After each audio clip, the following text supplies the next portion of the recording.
Hello friends, क्या आप जानते हैं कि एग्जाम डे से ज्यादा इंपॉर्टेंट दिन कौन सा होता है?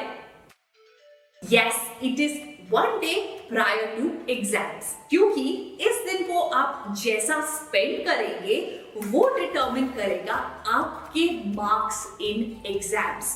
ऑलराइट, तो इस दिन में हम ये सारी गलतियां बिल्कुल भी नहीं करना चाहेंगे which will cost our marks. पर कौन सी गलतियां? Let me tell you that in this video. So keep watching this video till the very end.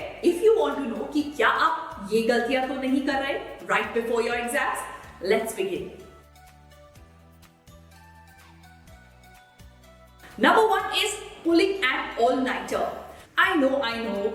All the night owls will say कि हम रात को ज्यादा अच्छे से concentrate कर पाते हैं. But remember, you have to give your exams in the morning. तो अगर आप ऑल नाइटर्स पुल कर रहे हैं, so 3 or 4 days before your exams, just switch your routine, जिसके अंदर जिस टाइम पे आपने एग्जाम देना है उस टाइम पे you sit and concentrate and sleep at night. Alright? Number second, the way we revise. अगर आपके लिए रिविजन का मतलब है पूरे सिलेबस को राइट फ्रॉम द स्क्रैच पढ़ना, so let me tell you, अगर आप ऐसा करेंगे so you will feel confused and also आप पूरा सिलेबस टाइम पे नहीं कंप्लीट कर पाएंगे. So what you need to do is you need to do two things. Number one, आपको पढ़ना है क्रक्स शीट से. क्रक्स शीट क्या है? क्रक्स शीट आप बनाएंगे जिसके अंदर आप लिखेंगे all the important pointers, all the formulae, all the dates, all the definition. Number second जो आपको करना है वो है पास्ट ईयर पेपर्स. उसके अंदर से आपको कुछ क्वेश्चंस को सॉल्व करके देखना है, right? And you have to time yourself. If you do this then you will feel more confident in exam. Number third is failing to plan is a perfect plan to fail. मतलब अगर आप last day before exam को properly plan नहीं करेंगे a day before, then chances are high कि आप अपने syllabus को कंप्लीट नहीं कर पाएंगे. If you ask me why, and that is because of one simple reason, and that is decision fatigue. मतलब इतने सारे डिसीजन हमें लेने होते हैं एग्जाम से एक दिन पहले कि our willpower and our ability to take decisions just declines. तो अगर हर चीज प्रॉपर्ली प्लान होगी एक दिन पहले, right now I am talking about each and every hour, अगर आपका प्लान होगा then you will be able to cover off your syllabus in a much better way. Next mistake is picking the easiest topic first. So एक general tendency होती है जिसके अंदर हम लोग सबसे easy topic को सबसे पहले pick करते हैं. But remember, eat the frog first thing in the morning. मतलब do the most difficult task first thing in the morning, ताकि रात को जब टाइम कम है, एंजाइटी ज्यादा है, यू पैनिकिंग, उस टाइम पे you just have to deal with the easiest topic, not the difficult one.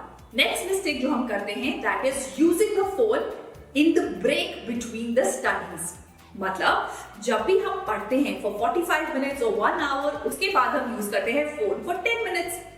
But वो 10 minutes goes on to 20 or to 30 or to 40 and हमारा पूरा टाइम टेबल डिस्टर्ब हो जाता है.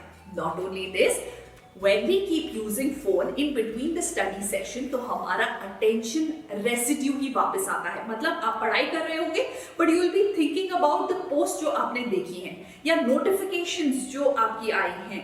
So you'll keep thinking about it. So avoid this mistake. Okay, if you want to take a break, so you can try out different activities like you can sing, you can dance, you can listen to music, you can talk to your parents, anything but not this.